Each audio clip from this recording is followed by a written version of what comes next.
जिंदगी को बहुत प्यार हमने किया,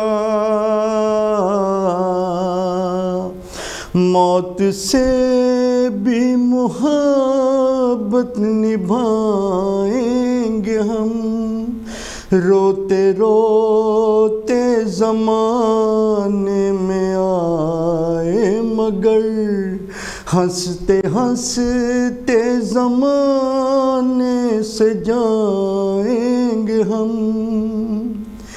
जाएंगे पर किधर है किसे ये खबर, कोई समझा नहीं कोई जाना नहीं।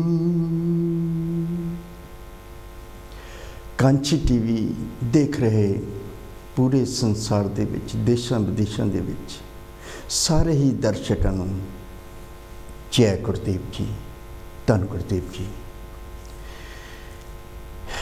ਰਿਸਪੈਕਟਡ ਵਿਊਅਰਸ, ਜਿਸ ਤਰ੍ਹਾਂ ਆਪ ਸਭ ਨੂੰ ਪਤਾ ਹੈ ਕਿ ਅੱਜ ਸਵੇਰ ਤੋਂ ਹੀ ਅੰਤਿਮ ਅਰਦਾਸ ਸਿੱਧੂ ਮੂਸੇਵਾਲਾ ਉਹਨਾਂ ਦਾ ਲਾਈਵ ਦਿਖਾਇਆ ਜਾ ਰਿਹਾ ਸੀ। ਅੱਜ ਅੰਤਿਮ ਅਰਦਾਸ ਦੇ ਵਿੱਚ ਕਾਂਚੀ ਟੀਵੀ ਵੱਲੋਂ ਅਸੀਂ ਉਸ ਬਹੁਤ ਹੀ ਮਹਾਨ ਸਿੰਗਰ ਨੂੰ ਇੱਕ ਟ੍ਰਿਬਿਊਟ ਦੇ ਰਹੇ ਹਾਂ। ਤੁਸੀਂ ਵੀ ਅਗਰ ਕੋਈ ਵੀ ਟ੍ਰਿਬਿਊਟ ਉਹਨਾਂ ਨੂੰ ਦੇਣਾ ਚਾਹੁੰਦੇ ਹੋ ਉਹਨਾਂ ਦੇ ਅੰਤਿਮ ਅਰਦਾਸ 'ਤੇ ਜ਼ਰੂਰ फ़ोन करना जी। जिस तरह आप सब को पता है 0300770224 ये नंबर है, कॉल करके ज़रूर ट्रिब्यूट देना, क्योंकि ये जो ज़िंदगी का सफ़र है इसनू कोई भी अज तक नहीं जान सकिया। एक आम घर दे विच एक बच्चे का जन्म होया 11 जून 1993 ਨੂੰ, और छोटी छोटी पलंगा पढ़ता पढ़ता आम मिडल क्लास के विचों एक इस तरह का महान, एक इस तरह का सुप्रसिद्ध गायक बनया जिस की मिसाल पूरी दुनिया के विच किते भी नहीं है। क्योंकि 2017 तो वो पॉपुलर होया और 2017 तो लग के 2022 तक अज तक जो उन्हों की प्रसिद्धि है वो ना सिर्फ अपने पिंड मूसा पिंड, ना कि जिला मानसा, ना कि स्टेट पंजाब, बल्कि भारत दियां सारियां स्टेट, समुचा भारत ते समुचा संसार जो कि उन्हों का प्रसिद्धि है हुई है।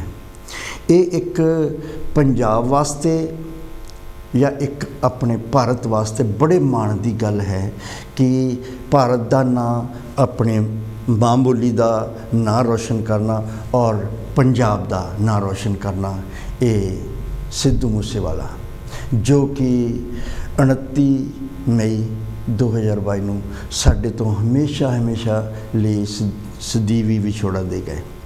उन्होंने अंतिम अरदास चल रही सी और उन्होंने जो पॉपुलैरिटी है या उन्होंने जो गाने हैं, अगर असी उन्होंने वाल ज़्यादा ना जाइए, क्योंकि असी प्रसिद्धि वाल जाइए, धर्मां तो उपर उठ के, जाति प्रथा तो उपर उठ के अगर असी इंसानियत के दायरे विच रह के गल करिए और उस परिवार नूं देखिए जिस परिवार का वो बेटा सी, क्योंकि was the only son of the parent, और कोई भैन भी नहीं हैगी, ना कोई भरा, और कल्ला ही कल्ला एक बेटा शुभदीप सिंह सिद्धू जो उन्होंने नाम सी।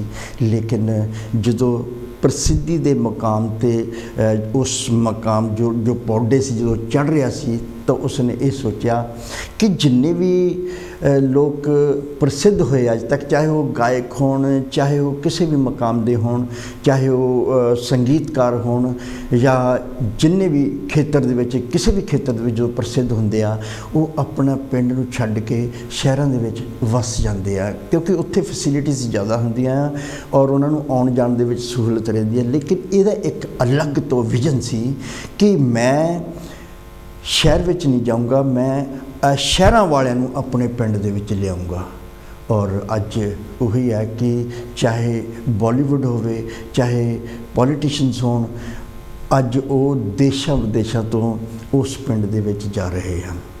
सो उन्हां दी गायकी का सफ़र जिहड़ा आ वो जिस तरह एक लगन सी बचपन तो ही कि वो एक पंजाबी का एक सिंगर बनना चाहते सी, लिखते भी सी अपना गाना, कई बारी कईयां नूं देण भी जांदे सी लिखण वास्ते लिखिया हुआ गाना, लेकिन कोई दरकिनार कर देंदे सी। और अगर उन्होंने असी पढ़ाई की गल करिए तो इंजीनियरिंग करके जो आईलैट 6.5 बैंड लैके कैनेडा की धरती से गए और उत्थे वो अपना पढ़ाई के नाल नाल अपना यह काम भी जारी रखा। और एक इस तरह का मकाम सी कि वो एक कैनेडा दे विच एक रेस्टोरेंट दे विच काम कर रहे सी, काम की कर रहे सी, डिश वाशर का काम कर रहे सी। और जो दूसरे कुक शेफ सीगे या होर जिहड़े उन्हां दे नाल वर्कर्स सीगे वो गोरे सीगे या दूसरे धर्मां दे कह सकते हैं या दूसरे कंट्रियां दे सीगे। और इन्हां दे गाने जो वो म्यूजिक तो चल रहा हुंदा सीगा ते वो नचदे हुंदे सी, गाउंदे हुंदे सी। उन्हां नूं ये नहीं सी पता कि ये जिहड़ा गाना आ ये सिद्धू मूसेवाले ने गाया। और इस तरह का मकाम भी हुंदा है कई बारी कि क्योंकि उस वेले वो इन्ना पॉपूलर नहीं सी, और जो मकाम पॉपूलैरिटी का आया और परमात्मा ने जो उन्होंने जो प्रसिद्धि दी, जो उन्होंने स्टेटस जिहड़ा उन्होंने जिहड़ा ग्राफ आ वो इन्नी जल्दी इन्ना उपर आया कि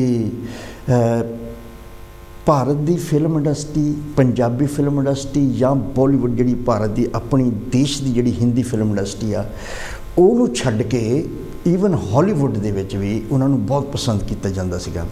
इत्थे तक कि उन्होंने इस मंदभागी घटना जिहड़ी एक बहुत ही की कह सकते हैं कि मानवता विरोधी एक घटना हुई है, जिथे उन्होंने गोलियां की बशार दे के उन्होंने ख़त्म कर दिता गया।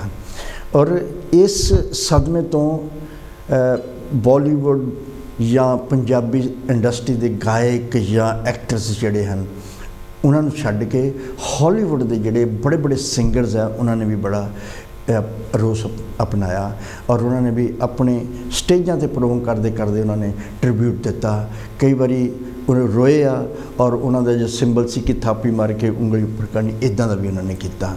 सो अज असी कांची टीवी एक मीडिया है, मीडिया सर्व धर्म नूं लैके अगे जाण वाला है और किसी भी धर्म दे नाल कोई वितकरा नहीं है। इंसानियत के रास्ते जो महापुरुष सानूं दसदे हन, चाहे सतगुरु रविदास महाराज जी होण, चाहे सतगुरु नानक देव महाराज होण, चाहे भगवान वाल्मीकि महाराज होण, चाहे सतगुरु नानक देव जी होण, चाहे सतगुरु अर्जन देव जी होण, सतगुरु गुरु गोबिंद सिंह जी होण, जिन्ने भी महापुरुष इस धरती पर आया उन्होंने दरअसल इंसानियत का ही रास्ता दसिया है।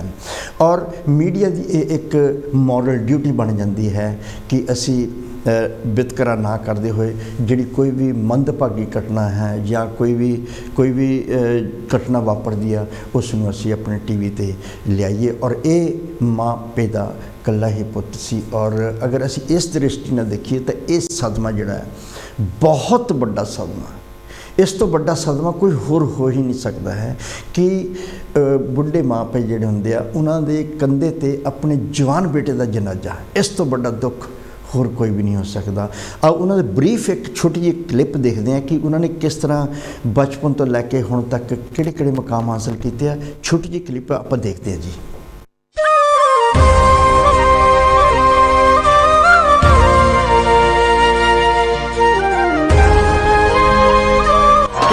मेरा नाम शुभदीप सिद्धू है जी। हाँ जी, शुभदीप सिद्धू जी। शुभदीप सिद्धू, हाँ जी। की शौक ने थोड़े? मेरा ही लिखना है ते गाना है।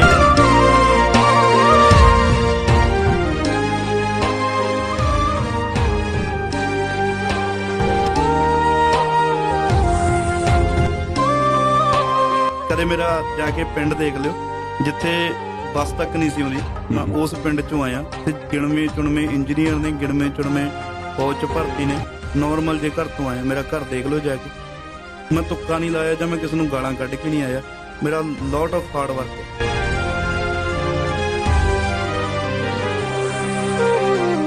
बन गया ਤੇ ਹੁਣ ਲੋਕ ਖੜ ਖੜ ਕੇ ਜਾਇਆ ਕਰਨਗੇ।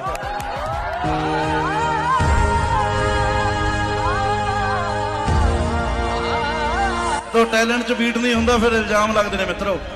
ਇਹ ਦੁਨੀਆਦਾਰੀ ਬੜੀ ਗੰਦੀ ਚੀਜ਼ ਹੈ।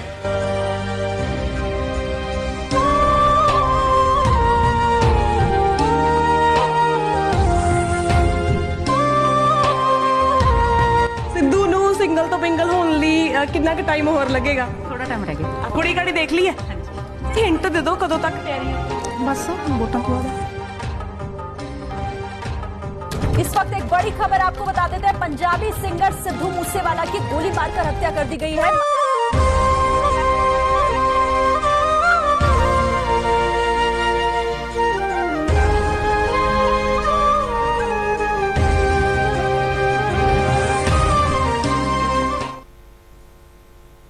ऐसे जीवन भी हैं जो जिए ही नहीं, जिनको जीने से पहले ही मौत आ गई।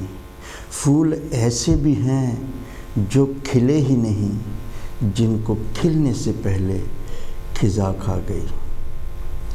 सो रिस्पैक्टिव व्यूअर्स, ਤੁਸੀਂ ਉਹ ਕਲਿੱਪ ਦੇਖੀ ਜਿਹਦੇ ਵਿੱਚ ਬਹੁਤ ਹੀ ਘੱਟ ਸਮੇਂ 2 ਮਿੰਟ ਦੇ ਵਿੱਚ ਉਹਨਾਂ ਨੇ ਦੱਸ ਦਿੱਤਾ ਕਿ ਬਚਪਨ ਤੋਂ ਹੀ ਅਖੀਰ ਤੱਕ ਕਿਹੜੇ ਮਕਾਮ ਹਾਸਲ ਕੀਤੇ ਔਰ ਕਿਸ ਤਰ੍ਹਾਂ ਉਹ ਸਫਲਤਾ ਦੀਆਂ ਸੀੜੀਆਂ ਜਿਹੜੀਆਂ ਉਹ ਚੜ੍ਹਦੇ ਗਏ। ਬਚਪਨ ਤੋਂ ਹੀ ਗਾਉਣ ਦਾ ਸ਼ੌਕ ਸੀ ਔਰ ਲਿਖਣ ਦਾ ਵੀ ਜਜ਼ਬਾ ਆ ਗਿਆ ਔਰ ਲਿਖ ਕੇ ਪਹਿਲਾ ਗਾਣਾ ਸ਼ਾਇਦ ਨਿੰਜਾ ਨੇ ਗਾਇਆ ਸੀ। ਉਸ ਤੋਂ ਬਾਅਦ ਆਪੇ ਲਿਖ ਕੇ ਆਪੇ ਗਾਇਆ ਔਰ ਉਹਨਾਂ ਦੇ ਕਿਰਦਾਰ ਦੇ ਵਿੱਚ ਜਿਹੜੀ ਵਿਲੱਖਣਤਾ ਆ ਉਹ ਇਹ ਝਲਕ ਕੇ ਆਉਂਦੀ ਹੈ ਕਿ ਆਪਣੇ ਮਾਪੇ ਨੂੰ ਬਹੁਤ ਪਿਆਰ ਕਰਦਾ ਸੀ। ਇੱਥੇ ਇੱਕ ਸਾਨੂੰ ਸੀਖ ਮਿਲਦੀ, ਬੱਚਿਆਂ ਨੂੰ ਸੀਖ ਮਿਲਦੀ ਆ ਕਿ ਮੰਦਿਰਾਂ ਮਸਜਿਦਾਂ ਜਾਂ ਗੁਰਦੁਆਰਿਆਂ ਦੇ ਵਿੱਚ ਮੱਥਾ ਜ਼ਰੂਰ ਟੇਕੋ, ਅਗਰ ਆਪਣੇ ਮਾਪੇ ਦਾ ਰਿਸਪੈਕਟ ਨਹੀਂ ਕੀਤਾ ਤਾਂ ਉਹ ਮੱਥੇ ਟੇਕਣ ਦਾ ਕੋਈ ਫਾਇਦਾ ਨਹੀਂ ਹੈ। ਔਰ ਕਈ ਵਾਰੀ ਸਟੇਜਾਂ 'ਤੇ ਜਿਸ ਤਰ੍ਹਾਂ ਆਪਾਂ ਵੀਡੀਓ ਦੇ ਵਿੱਚ ਵੀ ਦੇਖਿਆ ਕਿ ਮੈਂ ਬਹੁਤ ਸਾਰੇ ਆਪਣੇ ਦੋਸਤ ਮੇਰੇ ਹੈਗੇ ਆ, ਮੇਰੇ ਯਾਰ ਬੇਲੀ ਹੈਗੇ ਆ, ਮੈਂ ਉਹਨਾਂ ਨੂੰ ਪਸੰਦ ਕਰਦਾ ਹਾਂ, ਉਹ ਮੈਨੂੰ ਲਾਈਕ ਕਰਦੇ ਆ, ਸਾਡੀ ਯਾਰੀ ਹੁੰਦੀ, ਦੋਸਤ ਹੈਗੇ ਆ, ਪਰ ਬਾਪੂ ਤੋਂ ਵੱਡਾ ਕੋਈ ਵੀ ਯਾਰ ਨਹੀਂ ਹੈ। ਔਰ ਸਾਰੀ ਦੁਨੀਆ ਮੈਂ ਘੁੰਮ ਕੇ ਦੇਖ ਲਈ ਪਰ ਮੇਰੇ ਬਾਪੂ ਵਰਗਾ ਯਾਰ ਕਿਤੇ ਵੀ ਦੁਨੀਆ 'ਚ ਨਹੀਂ ਮੈਨੂੰ ਮਿਲਿਆ। ਸੋ ਸੱਚਾ ਦੋਸਤ, ਸੱਚਾ ਮਿੱਤਰ ਤੇ ਸੱਚਾ ਯਾਰ ਅਗਰ ਕੋਈ ਹੈ ਤੇ ਉਹ ਬਾਪੂ ਹੈ, ਬਾਪ ਹੈ। ਕਿਉਂਕਿ ਦੁਨੀਆ ਦੇ ਵਿੱਚ ਇੱਕ ਹੀ ਇਸ ਤਰ੍ਹਾਂ ਦਾ ਇਨਸਾਨ ਹੈ ਜੋ ਆਪਣਾ ਸਾਰਾ ਕੁਝ ਗਵਾ ਕੇ ਆਪਣੇ ਬੇਟੇ ਨੂੰ ਆਪਣੇ ਤੋਂ ਵੀ ਉੱਪਰ ਉੱਚਾ ਮਕਾਮ ਦੇਣਾ ਚਾਹੁੰਦਾ, ਹੋਰ ਕੋਈ ਨਹੀਂ। ਹੋਰ ਵਿੱਚ ਕਈ ਵਾਰੀ ਕੰਪੀਟੀਸ਼ਨ ਆ ਜਾਂਦਾ ਹੈ, ਕਈ ਵਾਰੀ ਜੈਲਸ ਆ ਜਾਂਦੀ ਹੈ, ਕਈ ਵਾਰੀ ਬਹੁਤ ਤਰ੍ਹਾਂ ਦੇ ਇਸ ਤਰ੍ਹਾਂ ਦੇ ਮਕਾਮ ਆ ਜਾਂਦੇ ਆ। ਲੇਕਿਨ ਬਾਪ ਇੱਕ ਇਸ ਤਰ੍ਹਾਂ ਦਾ ਕਿਰਦਾਰ ਹੈ ਜੋ ਆਪਣੇ ਬੇਟੇ ਵਾਸਤੇ ਸਭ ਕੁਝ ਨਿਸ਼ਾਵਰ ਕਰਨ ਨੂੰ ਤਿਆਰ ਹੋ ਜਾਂਦਾ ਹੈ ਔਰ ਆਪਣੀ ਜੋ ਉਹਦਾ ਮਕਾਮ ਹੈ ਉਸ ਤੋਂ ਵੀ ਥੱਲੇ ਡਿੱਗ ਕੇ ਆਪਣੇ ਬੇਟੇ ਨੂੰ ਉੱਪਰ ਚੱਕਣਾ ਚਾਹੁੰਦਾ ਹੈ। ਔਰ ਜੋ ਮਾਂ ਹੈ ਉਸ ਦਾ ਤਾਂ ਇਸ ਦੁਨੀਆ ਦੇ ਵਿੱਚ ਕੋਈ ਵੀ ਸਾਨੀ ਨਹੀਂ ਹੈ। ਤੋ ਅੱਜ ਇਸ ਜੋ ਦੁੱਖ ਦੀ ਘੜੀ ਹੈ ਉਸ ਮਾਂ ਬਾਪ ਦੇ ਵਾਸਤੇ ਬਹੁਤ ਹੀ ਦੁੱਖ ਦੀ ਘੜੀ ਹੈ। ਜਿਸ ਤਰ੍ਹਾਂ ਅਸੀਂ 29 ਮਈ ਤੋਂ ਦੇਖਦੇ ਅੱਜ ਤੱਕ ਆ ਰਹੇ ਹਾਂ ਕਿ ਕਿਸ ਤਰ੍ਹਾਂ ਉਹਨਾਂ ਦੀ ਅਟੈਚਮੈਂਟ ਜਿਹੜੀ ਆਪਣੇ ਪੇਰੈਂਟਸ ਨਾਲ ਬਹੁਤ ਜ਼ਿਆਦਾ ਸੀ। ਔਰ ਉਹ ਕਈ ਵਾਰੀ ਇਸ ਤਰ੍ਹਾਂ ਹੁੰਦਾ, ਜਿਹੜੇ ਗਾਇਕ ਹੁੰਦੇ ਆ ਜਾਂ ਐਕਟਰਸ ਲੋਕ ਜਿਹੜੇ ਅਦਾਕਾਰ ਜਿਹੜੇ ਹੁੰਦੇ ਆ, ਉਹ ਜਿਹੜੇ ਫਨਕਾਰ ਹੁੰਦੇ ਆ, ਕਈ ਵਾਰੀ ਪਿਆਰ ਤਾਂ ਹਰੇਕ ਹੀ ਕੋਈ ਵੀ ਸਾਰੇ ਹੀ ਕਰਦੇ ਆਪਣੇ ਮਾਪੇ ਨੂੰ, ਲੇਕਿਨ ਉਜਾਗਰ ਨਹੀਂ ਕਰਦੇ ਕਈ ਵਾਰ, ਜਾਂ ਥੋੜ੍ਹਾ ਫੇਕ ਕਰਦੇ ਆ ਕਿ ਜ਼ਿਆਦਾ ਦਿਖਾਉਂਦੇ ਆ। ਲੇਕਿਨ ਸਿੱਧੂ ਮੂਸੇਵਾਲੇ ਦੇ ਕਿਰਦਾਰ ਤੋਂ ਦੇਖਣ ਤੋਂ ਇਸ ਤਰ੍ਹਾਂ ਲੱਗਦਾ ਹੈ ਕਿ ਇਹ ਸਿਰਫ ਦਿਮਾਗ ਤੋਂ ਨਹੀਂ, ਇਹ ਦਿਲ ਤੋਂ ਆਪਣੇ ਪੇਰੈਂਟਸ ਵਾਸਤੇ ਹਮੇਸ਼ਾ ਬੋਲਦਾ ਸੀ। ਸੋ ਉਸ ਮਹਾਨ ਪੇਰੈਂਟਸ ਉਹਨਾਂ ਵਾਸਤੇ ਅਸੀਂ ਕਾਂਚੀ ਟੀਵੀ ਵੱਲੋਂ ਅੱਜ ਅਸੀਂ ਦੁੱਖ ਦਾ ਪ੍ਰਗਟਾਵਾ ਕਰ ਰਹੇ ਹਾਂ ਔਰ ਅਸੀਂ ਉਹਨਾਂ ਦੇ ਦੁੱਖ ਦੇ ਇਸ ਅੰਤਿਮ ਅਰਦਾਸ ਦਾ ਜੋ ਭੋਗ ਪਿਆ ਹੈ ਅੱਜ ਅਸੀਂ ਇਸ ਘੜੀ 'ਤੇ ਕਾਂਚੀ ਟੀਵੀ ਉਹਨਾਂ ਦੇ ਇਸ ਦੁੱਖ ਨੂੰ ਸਾਂਝਾ ਕਰਦਾ ਹੈ। ਔਰ ਅਸੀਂ ਸਤਿਗੁਰੂ ਰਵਿਦਾਸ ਮਹਾਰਾਜ ਜੀ, ਸਤਿਗੁਰੂ ਨਾਨਕ ਦੇਵ ਮਹਾਰਾਜ ਜੀ, ਸਾਰੇ ਮਹਾਂਪੁਰਸ਼ਾਂ ਦੇ ਚਰਨਾਂ ਦੇ ਵਿੱਚ ਅਸੀਂ ਅਰਦਾਸ ਕਰਦੇ ਹਾਂ ਕਿ ਉਹ ਵਿਛੜੀ ਹੋਈ ਰੂਹ ਨੂੰ ਪਰਮ ਪਿਤਾ ਪਰਮਾਤਮਾ ਆਪਣੇ ਚਰਨਾਂ ਦੇ ਨਾਲ ਲਗਾ ਕੇ ਰੱਖੇ, ਕਿਉਂਕਿ ਬਹੁਤ ਛੋਟੀ ਉਮਰ ਦੇ ਵਿੱਚ ਚਲ ਗਏ। ਜਿਸ ਤਰ੍ਹਾਂ ਕਹਾਵਤ ਹੈ ਕਿ ਜਿਹੜੇ ਅੱਛੇ ਲੋਕ ਹੁੰਦੇ ਆ ਉਹਨਾਂ ਦੀ ਅਗਰ ਇਸ ਦੁਨੀਆ ਨੂੰ ਜ਼ਰੂਰਤ ਹੁੰਦੀ ਆ ਤੇ ਉੱਤੇ ਪਰਮਾਤਮਾ ਨੂੰ ਵੀ ਜ਼ਰੂਰਤ ਹੁੰਦੀ ਆ। ਸੋ ਟਾਈਮ, ਵਕਤ ਔਰ ਜਗ੍ਹਾ, ਇਹ ਸਭ ਕੁਝ ਉੱਪਰੋਂ ਲਿਖ ਕੇ ਆਉਂਦਾ ਹੈ। ਕੋਈ ਵੀ ਇਸ ਨੂੰ ਟਾਲ ਨਹੀਂ ਸਕਦਾ, ਨਾ ਇੱਕ ਸੈਕਿੰਡ ਇੱਧਰ ਉੱਧਰ ਹੋ ਸਕਦਾ ਹੈ। ਸੋ ਸਤਿਗੁਰੂ ਰਵਿਦਾਸ ਮਹਾਰਾਜ ਜੀ ਆਪਣੀ ਬਾਣੀ ਦੇ ਵਿੱਚ ਵੀ ਦੱਸਦੇ ਹਨ, ਜੋ ਦਿਨ ਆਵੇ ਸੋ ਦਿਨ ਜਾਹੀ, ਕਰਨਾ ਕੂਚ ਰਹਿਨ ਥਿਰ ਨਹੀਂ, ਸੰਗ ਚਲਤ ਹੈ ਹਮ ਵੀ ਚਲਣਾ, ਦੂਰ ਗਵਨ ਸਿਰ ਉੱਪਰ ਮਰਨਾ। ਕਿਆ ਤੂੰ ਸੋਇਆ ਜਾਗ ਇਹ ਆਨਾ, ਤੈ ਜੀਵਨ ਜਗ ਸੱਚ ਕਰ ਜਾਣਾ। ਕਿਉਂਕਿ ਇਹ ਅਟਲ ਸੱਚਾਈ ਹੈ। ਚਾਹੇ ਉਹਨਾਂ ਦਾ ਮਾਂ ਪਿਓ ਦਾ ਇਕਲੌਤਾ ਪੁੱਤਰ ਸੀ ਔਰ ਸਭ ਤੋਂ ਪਿਆਰਾ ਸੀ, ਇਸ ਤੋਂ ਪਿਆਰਾ ਉਹਨਾਂ ਵਾਸਤੇ ਦੁਨੀਆ ਵਿੱਚ ਕੁਛ ਹੋਰ ਚੀਜ਼ ਨਹੀਂ ਹੋ ਸਕਦੀ। ਚਾਹੇ ਅੱਜ 3 ਸਾਲ ਲਗਾ ਕੇ ਉਸਨੇ ਇੱਕ ਬਹੁਤ ਵੱਡੀ ਆਪਣੇ ਪਿੰਡ ਦੇ ਵਿੱਚ, ਆਪਣੇ ਘਰ ਦੇ ਵਿੱਚ ਹਵੇਲੀ ਬਣਾਈ, ਜਿਹਨੂੰ 3 ਸਾਲ ਲੱਗੇ ਬਣਨ ਨੂੰ, ਹਾਲੇ ਉੱਥੇ ਰਹਿਣ ਵੀ ਨਹੀਂ ਲੱਗੇ ਸੀ ਪੂਰੀ ਤਰ੍ਹਾਂ। ਚਾਹੇ ਜਿੰਨੇ ਮਰਜ਼ੀ ਟਰੈਕਟਰ ਜਾਂ ਜਿੰਨੀ ਮਰਜ਼ੀ ਗੱਡੀਆਂ ਹੋਣ, ਔਰ ਉਹਨਾਂ ਤੋਂ ਪਿਆਰੀ ਕੋਈ ਚੀਜ਼ ਦੁਨੀਆ ਵਿੱਚ ਉਹਨਾਂ ਵਾਸਤੇ ਨਹੀਂ, ਪਰ ਫਿਰ ਵੀ ਕੁਦਰਤ ਦਾ ਨਿਜ਼ਾਮ, ਪਰਮਾਤਮਾ ਦੀ ਲਿਖੀ ਹੋਈ, ਮਹਾਂਪੁਰਸ਼ਾਂ ਦੀ ਗੁਰਬਾਣੀ ਲਿਖੀ ਹੋਈ ਤਾਂ ਇਹ ਦੱਸਦੀ ਆ ਕਿ ਉਸ ਨੂੰ ਇਕੱਲੇ ਹੀ ਜਾਣਾ ਪੈਂਦਾ, ਨਾਲ ਕੋਈ ਵੀ ਨਹੀਂ ਮਰਦਾ। ਸੋ ਸਤਿਗੁਰੂ ਰਵਿਦਾਸ ਮਹਾਰਾਜ ਜੀ ਆਪਣੀ ਬਾਣੀ ਵਿੱਚ ਦੱਸਦੇ ਹਨ, ਉੱਚੇ ਮੰਦਰ ਸਾਲ ਰਸੋਈ, ਏਕ ਕਰੀਫਨ ਰਹਿਨ ਨ ਹੋਈ, ਇਹ ਤਨ ਐਸਾ ਜੈਸੇ ਕਾਸ ਕੀ ਟਾਟੀ, ਜਲ ਗਿਓ ਕਾਸ ਰਲ ਗਿਓ ਮਾਟੀ। ਭਾਈ ਬੰਦ ਕਟੰਬ ਸਹੇਰਾ, ਕੋਈ ਵੀ ਲਾਗੇ ਕਾਢੂ ਸਵੇਰਾ, ਘਰ ਕੀ ਨਾਰ ਉਰੇ ਤਨ ਲਾਗੀ, ਔ ਤੋਂ ਪੂਤ ਪੂਤ ਕਰ ਭਾਗੀ, ਕਹਿ ਰਵਿਦਾਸ ਸਭੇ ਜਗ ਲੁੱਟਿਆ, ਹਮ ਤੋਂ ਏਕ ਰਾਮ ਕਹਿ ਛੁੱਟਿਆ। ਸਤਿਗੁਰੂ ਨਾਨਕ ਦੇਵ ਜੀ ਕਹਿੰਦੇ ਹਨ, ਸੁਰ ਸਿੱਧ ਗਣ ਗੰਧਰਵ, ਮੁਨ ਜਨ ਸ਼ੇਖ ਪੀਰ ਸਲਾਰ, ਦਰ ਕੂਚ ਕੂਚਾ ਕਰ ਗਏ, ਅਵਰੇਵੀ ਚੱਲਣਹਾਰ। ਇਹ ਤਾਂ ਹਰੇਕ ਦੀ ਬਾਰੀ ਆਉਣੀ ਆ। ਅੱਜ ਅਗਰ ਦਿਨ ਚੜ੍ਹਿਆ ਤਾਂ ਇਸਨੇ ਖਤਮ ਹੋਣਾ ਆ।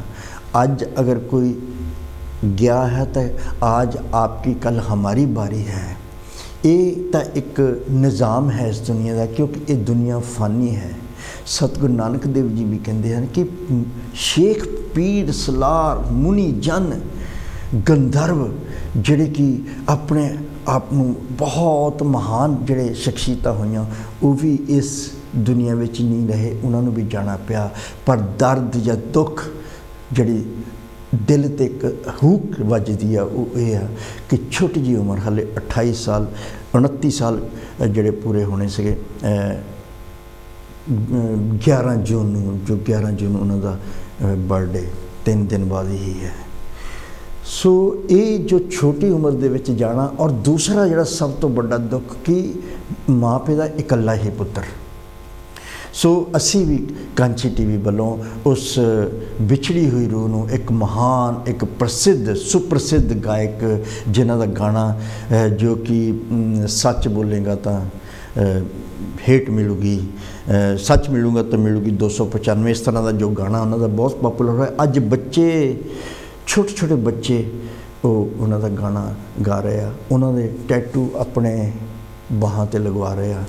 ਔਰ ਨਾ ਕਿ ਸਿਰਫ ਇੰਡੀਆ ਬਲਕਿ ਆਲ ਓਵਰ ਦਾ ਵਰਲਡ ਅੱਜ ਉਸ ਨੂੰ ਯਾਦ ਕੀਤਾ ਜਾ ਰਿਹਾ ਹੈ।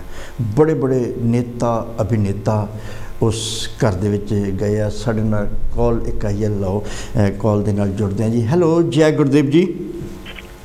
ਜੈ ਗੁਰਦੇਵ ਜੀ। ਹਾਂਜੀ, ਕੌਣ ਬੋਲ ਰਹੇ ਜੀ? ਗਿਆਨੀ ਗੁਰਮੁਖ ਸਿੰਘ। ਹਾਂਜੀ, ਕੀ ਕਹਿਣਾ ਚਾਹੁੰਦੇ ਹੋ ਜੀ? ਬਸ ਜੀ, ਆ ਤੁਹਾਡਾ ਪ੍ਰੋਗਰਾਮ ਮੈਂ ਸੁਣਦਾ ਜਾ ਰਿਹਾ ਸਾਂ। ਹਾਂਜੀ, ਤੇ ਬਹੁਤ ਤੁਸੀਂ ਵਧੀਆ ਕਰ ਰਹੇ ਹੋ, ਜਿਵੇਂ ਕਾਂਚੀ ਟੀਵੀ ਤੋਂ ਵੀ ਇਸ ਨੌਜਵਾਨ ਵਾਸਤੇ ਗੁਰੂ ਚਰਨਾਂ ਦੇ ਵਿੱਚ ਅਰਦਾਸ ਕਰ ਰਹੇ ਹੋ ਕਿ ਸੱਚੇ ਪਾਤਸ਼ਾਹ ਹਾਂਜੀ ਇਸ ਆਤਮਾ ਨੂੰ ਆਪਣੇ ਚਰਨਾਂ 'ਚ ਨਿਵਾਸ ਬਖਸ਼ਿਸ਼ ਕਰਨ, ਕਿਉਂਕਿ ਜੋ ਕੁਝ ਵੀ ਹੋਇਆ ਬਹੁਤ ਮਾੜਾ ਹੋਇਆ ਜੀ। ਹਾਂਜੀ, ਮਾੜਾ ਵੀ ਇਹਨੂੰ ਕਹਿ ਸਕਦੇ ਆ, ਪਰ ਜਿਹੜਾ ਕੁਦਰਤ ਵਾਹਿਗੁਰੂ ਅਕਾਲ ਪੁਰਖ ਅੰਤਰਜਾਮੀ ਦਾ ਹੁਕਮ ਹੈ ਨਾ, ਜਿਹੜੀ ਲਿਖਦੇ ਆ ਨਾ, ਸਮਾਂ ਔਰ ਜਗ੍ਹਾ ਲਿਖ ਹੋਇਆ ਜੀ। ਜੀ, ਕਿਉਂਕਿ ਲੇਖ ਨਾ ਮਿਟਈ ਹੈ ਸਖੀ ਜੋ ਲਿਖਿਆ ਕਰਤਾ। ਹਾਂਜੀ, ਕਿਉਂਕਿ ਇਹ ਜਿਹੜਾ ਇੱਕ ਮਨੁੱਖ ਜਿਹਦਾ ਐਕਸੀਡੈਂਟ ਕਹਿ ਲਓ, या ਇੱਕ ਜਗ੍ਹਾ ਤੇ ਤੀਸਰਾ ਸਮਾਂ, सब ਇੱਕ ਸਮਾਂ, ਇੱਕ ਜਿਹਦੇ ਨਾਲ ਇਹ ਹੈਪਨ ਹੋਣਾ, 2 हाँ जी ਨੰਬਰ 3 ਤੇ ਜਗ੍ਹਾ। जगह हाँ जी ਇਹਨੂੰ ਇਤਿਹਾਸ ਵਿੱਚ ਜਾਂ ਬ੍ਰਹਮ ਗਿਆਨੀਆਂ ਨੇ ਇਹ ਵੀ ਕਹਿ ਦਿੱਤਾ ਕਿ ਇੱਕ ਸੰਸਾਰੀ, ਇੱਕ ਭੰਡਾਰੀ, ਇੱਕ ਲਾਏ ਦੀ ਵਾਣ। ਇਹ 3 ਜਗ੍ਹਾਵਾਂ ਨੇ ਤੇ ਤਿੰਨੇ ਹੀ ਇਹ ਦੇਵਤੇ ਨੇ ਜੋ ਜਪਜੀ ਸਾਹਿਬ ਦੇ ਵਿੱਚ ਗੁਰੂ ਸਾਹਿਬ ਜੀ ਦੱਸਦੇ ਨੇ। हाँ जी ਬ੍ਰਹਮਾ, ਵਿਸ਼ਨੂੰ ਤੇ ਮਹੇਸ਼। हाँ जी ਬ੍ਰਹਮਾ ਤੇ ਵਿਸ਼ਨੂੰ ਪੈਦਾ ਕਰਨ ਵਾਸਤੇ ਤੇ ਖਾਣਾ ਦਾਣਾ ਦੇਣ ਵਾਸਤੇ, भंडारी हाँ जी ਤੇ ਇੱਕ ਲਾਏ ਦੀ ਵਾਣ ਸ਼ਿਵ ਜੀ ਜਿਹੜਾ ਹੈ ਉਹ ਬਾਣ ਮਾਰਦਾ, ਖਤਮ ਕਰਦਾ। ਇਹ 3 ਦੇਵਤਿਆਂ ਦਾ ਜਨਮ ਤੇ ਵੀ ਕੱਟ ਤੇ ਮਰਨ ਤੇ ਵੀ ਕੱਟ हाँ जी ਬ੍ਰਹਮ ਗਿਆਨੀਆਂ ਦੀ ये ਜਿਹੜੀ गुरु ਰਚਨਾ ग्रंथ साहब ਤੋਂ, विच हाँ जी अंकित है ਜੋ हाँ जी। ਦੱਸਦੇ ਨੇ, ਗਿਆਨ ਹਾਂਜੀ। ਸਾਨੂੰ ਦਿੰਦੇ ਨੇ। हाँ जी ਤੋ ਇਹ ਹੋਇਆ ਉਸ ਵਾਹਿਗੁਰੂ ਅਕਾਲ ਪੁਰਖ ਅੰਤਰਯਾਮੀ ਦੇ ਹੁਕਮ ਦੇ ਵਿੱਚ। ਪਰ ਇਹ ਸਾਨੂੰ ਲੱਗਦਾ ਮਾੜਾ, ਬਿਲਕੁਲ ਠੀਕ ਆ, ਕਿਉਂਕਿ ਅਸੀਂ ਮੋਹ ਮਾਇਆ ਦੇ ਜੰਜਾਲ ਵਿੱਚ ਫਸੇ ਹੋਏ ਆ। ਜੀ। ਮੋਹ ਮਾਇਆ ਦਾ ਜੰਜਾਲ ਹੈ। हाँ जी ਤੇ ਬਾਕੀ ਜਿਹੜੀ ਇਹਨਾਂ ਦੀ ਕਰਨੀ ਤੇ ਕਥਨੀ ਦੇ ਬੜੇ ਪੂਰੇ ਸਨ, ਇਹ ਬਿਲਕੁਲ ਸੱਚ ਹੈ। हाँ जी ਜੋ ਇਹ ਗਾਉਂਦੇ ਸਨ ਔਰ ਜੋ ਇਹ ਬੱਚਿਆਂ ਨੂੰ ਸਿੱਖਿਆਵਾਂ ਦਿੰਦੇ ਸਨ, ਔਰ ਇਹ ਸਾਰੇ ਸੰਸਾਰ ਦੇ ਕਹਿ ਲਓ ਕਿ ਜੋ ਵੀ ਅਸੀਂ ਹੁਣ ਦੇਖਦੇ ਹਾਂ ਇਸ ਵੇਲੇ, ਇੰਟਰਨੈਟ ਵੇਖ ਲਓ, ਹਾਂਜੀ, ਫੇਸਬੁੱਕ ਵੇਖ ਲਓ ਤੁਸੀਂ, ਹਾਂਜੀ। ਸਾਰੀ ਭਰੀ ਪਈ ਹੈ। ਭਰੀ ਪਈ ਹੈ। ਇੱਥੋਂ ਇਹ ਸਾਨੂੰ ਪਤਾ ਲੱਗਦਾ ਦੁੱਗਲ ਸਾਹਿਬ ਜੀ ਕਿ ਬੜੇ ਹਰਮਨ ਪਿਆਰੇ ਸਨ ਇਹ। हाँ जी हाँ जी ਕੋਈ ਐਸਾ ਬੰਦਾ ਨਹੀਂ ਜਿਨ੍ਹਾਂ ਨੇ ਇਹਨਾਂ ਦੇ ਲਈ ਕੋਈ ਹਾਰਾ ਨਾਰਾ ਨਾ ਮਾਰਿਆ ਹੋਵੇ। मारिया ਹੁਣ ਵੇਖੋ ਤੁਸੀਂ ਸਾਰੇ ਚੈਨਲਾਂ ਦੇ ਉੱਤੇ ਹਾਂਜੀ। ਹਰ ਇੱਕ ਵੱਡੇ ਵੱਡੇ ਨੇਤਾ ਜਿਤਨੇ ਵੀ ਹੈ ਨੇ ਇੰਡੀਆ ਦੇ, ਬਾਹਰਲੀਆਂ ਕੰਟਰੀਆਂ ਦੇ, ਉਹ ਵੀ ਇਹਨਾਂ ਦੇ ਲਈ ਅਫਸੋਸ ਜ਼ਾਹਰ ਕਰਦੇ जार ਨੇ। कर हाँ जी ਕਿਉਂਕਿ ਕਿਸੇ ਮਨੁੱਖ ਦੇ ਵਿੱਚ ਕੋਈ ਕੁਆਲਿਟੀ ਹੋਵੇ ਜਿਸ ਵੇਲੇ हाँ जी ਕੁਆਲਿਟੀ ਹੀ ਕੰਮ ਕਰਦੀ। ਇਹਦੇ ਵਿੱਚ ਇਹ ਨੌਜਵਾਨ ਦੇ ਵਿੱਚ ਕੋਈ ਕੁਆਲਿਟੀ ਸੀ ਜਿਹਦੇ ਲਈ ਸਾਡਾ ਸਿਰ ਝੁਕਦਾ ਆ। बिल्कुल ਅਸੀਂ ਇਹਦੇ ਲਈ ਪਰਮੇਸ਼ਰ ਵਾਹਿਗੁਰੂ ਦੇ ਚਰਨਾਂ ਵਿੱਚ ਅਰਦਾਸ ਕਰਦੇ ਹਾਂ ਹਾਂਜੀ। ਕਿ ਸੱਚੇ ਪਾਤਸ਼ਾਹ ਇਸ ਆਤਮਾ ਨੂੰ ਵਿਛੜੀ ਹੋਈ ਨੂੰ ਆਪਣੇ ਚਰਨਾਂ 'ਚ ਨਿਵਾਸ ਬਖਸ਼ਿਸ਼ ਕਰਨ ਜੀ। ਹਾਂਜੀ। ਜਿਵੇਂ ਆਪ ਜੀ ਕਾਂਚੀ ਟੀਵੀ ਵੱਲੋਂ, ਇਹ ਸਾਰੀ ਟੀਮ ਵੱਲੋਂ, ਕਾਂਚੀ ਟੀਵੀ ਤਾਂ ਸਾਡੇ ਸਾਰੇ ਸਮਾਜ ਦਾ ਹੈ, ਸਾਰੀ ਦੁਨੀਆ ਦਾ ਹੈ। ਹਾਂਜੀ, ਬਿਲਕੁਲ। ਜਿੱਥੇ ਤੁਸੀਂ ਅੱਜ ਬਚਨ ਕਰਦੇ ਹੋ, ਇਹ ਸਾਰਿਆਂ ਦੇ ਲਈ ਸ਼ੁਭ ਨਾਇਕ ਹੈ। ਤੋ ਗੁਰੂ ਜੀ ਕਿਰਪਾ ਕਰਨ ਸਾਡੇ ਕਲਸੀ ਪਰਿਵਾਰ ਗਿਆਨੀ ਗੁਰਮੁਖ ਸਿੰਘ ਜੀ ਗਿਆਨੀ ਤੇ ਗੁਰਮੁਖ ਮੈਂ ਵੀ ਆਪਣੇ ਪਰਿਵਾਰ ਵੱਲੋਂ ਅਰਦਾਸ ਕਰਦਾ ਹਾਂ ਕਿ ਸੱਚੇ ਪਾਤਸ਼ਾਹ ਇਸ ਆਤਮਾ ਨੂੰ ਆਪਣੇ ਚਰਨਾਂ 'ਚ ਨਿਵਾਸ ਬਖਸ਼ਿਸ਼ ਕਰਨਾ ਤੇ ਸਾਨੂੰ ਵਾਹਿਗੁਰੂ ਜੀ ਭਾਣਾ ਮੰਨਣ ਦਾ ਬਲ ਬਖਸ਼ਣਾ। ਤੇਰਾ ਕੀਆ ਮੀਠਾ ਲਾਗੈ, ਹਰ ਨਾਮ ਪਦਾਰਥ ਨਾਨਕ ਮੰਗੈ। ਕਿਉਂਕਿ ਸੰਸਾਰ ਦੇ ਵਿੱਚ ਹੋਰ ਆਪਾਂ ਕੁਝ ਨਹੀਂ ਕਰ ਸਕਦੇ। ਜਿਤਨਾ ਮਰਜੀ ਮਨ ਨੂੰ ਦੁੱਖ ਲਾ ਲਈਏ ਕੁਝ ਨਹੀਂ ਬਣੇਗਾ ਜੇ ਅਸੀਂ ਇੱਥੇ ਆ ਜਾਈਏ ਕਿ ਵਾਹਿਗੁਰੂ ਤੇਰੇ ਹੁਕਮ ਦੇ ਅੰਦਰ ਹੈ। ਕਿਉਂਕਿ ਹਰਖ ਸੋਗ ਦਹੂ ਮੈਂ ਨਾਹੀ, ਜਨ ਪਰਉਪਕਾਰੀ ਆਏ, ਜੀ ਦਾਨ ਦੇ ਭਗਤੀ ਲਾਇਨ, ਹਰਸੋਂ ਲੈਣ ਮਿਲਾਏ। ਇਹ ਜਿਹੜਾ ਕਲਾਮ ਹੈ, ਇਹ ਜਿਹੜਾ ਸੁਝਾਅ ਹੈ, ਇਹ ਪ੍ਰਭੂ ਪਰਮਾਤਮਾ ਦੇ ਪਿਆਰਿਆਂ ਦਾ ਹੈ। ਇੱਥੇ ਹੀ ਬਸ ਹੈ, ਹੋਰ ਕੁਝ ਕਿਹਾ ਨਹੀਂ ਜਾ ਸਕਦਾ। ਮੌਤ ਅੱਗੇ ਹੋਰ ਕੋਈ ਸਵਾਲ ਜਵਾਬ ਹੀ ਕੋਈ ਨਹੀਂ, ਸਿਰਫ ਤੇਰਾ ਕੀਆ ਮੀਠਾ ਲਾਗੇ, ਹਰ ਨਾਮ ਪਦਾਰਥ ਨਾਨਕ ਮੰਗੈ। ਗੁਰੂ ਕਿਰਪਾ ਕਰਨ ਤੁਹਾਡੇ ਸਾਰਿਆਂ ਦੇ ਲਈ ਅਰਦਾਸ ਕਰਦੇ ਹਾਂ ਕਿ ਮਹਾਰਾਜ ਜੀ ਤੁਹਾਨੂੰ ਵੀ ਸਾਰਿਆਂ ਨੂੰ ਚੜ੍ਹਦੀ ਕਲਾ ਵਿੱਚ ਰੱਖਣ। ਗਿਆਨੀ ਗੁਰਮੁਖ ਸਿੰਘ ਜੀ ਵੱਲੋਂ ਅਰਦਾਸ ਸੀ ਜੀ। ਵਾਹਿਗੁਰੂ ਜੀ ਕਾ ਖਾਲਸਾ, ਵਾਹਿਗੁਰੂ ਜੀ ਕੀ ਫਤਿਹ। ਜੈ ਗੁਰਦੇਵ। ਸਾਡੇ ਬਹੁਤ ਹੀ ਮਹਾਨ ਗਿਆਨੀ ਗੁਰਮੁਖ ਸਿੰਘ ਜੀ ਜੋ ਸਾਂਝਾ ਕਰਕੇ ਗਏ ਹਨ, ਦੁੱਖ ਸਾਂਝਾ ਕਰਕੇ, ਅਰਦਾਸ ਕਰਕੇ ਔਰ ਗੁਰਬਾਣੀ ਦੇ ਵਿੱਚੋਂ ਜੋ ਦੱਸ ਕੇ ਗਏ ਹਨ, ਅਸੀਂ ਇਹਨਾਂ ਦਾ ਕੋਟਨ ਕੋਟਨ ਧੰਨਵਾਦ ਕਰਦੇ ਹਾਂ। ਸੋ ਰਾਮ ਗਇਓ ਰਾਵਣ ਗਿਓ, ਜਾ ਕੋ ਬਹੁ ਪਰਿਵਾਰ, ਕਹਿ ਨਾਨਕ ਫਿਰ ਕਿਛ ਨਹੀਂ, ਸਪਨੇ ਜਿਉ ਸੰਸਾਰ। ਇਹ ਸੱਚਾਈ ਹੈ। ਸੱਚਾਈ ਜਗ ਰਚਨਾ ਸਭ ਝੂਠ ਹੈ, जग रचना सब झूठ है, जान लिहो रे मीत, कह नानक थिर ना रहे ज्यों बालू की पीत। जिस तरह एक रेत की हवा आई और बिखर गया, इस तरह का मकाम इस इंसान की जिंदगी का है। सतगुरु कबीर महाराज जी कहते हैं कि रावण जिसने मौत नूं अपने कब्जे विच कीता होया सी, काल नूं अपने कब्जे विच कीता होया सीगा, वो भी रह नहीं सकिया इत्थे, उसनूं भी जाना पिया। लंका सा कोट समुंद सी खाई, ते रावण कर खबर न पाई। 1 लख पूत 1.25 लख नाती, ते रावण कर दिया न बाती। क्या मागूं किछ थिर न रहे, देखत नैन चलो जग जाई, देखत नैन चलो जग जाई।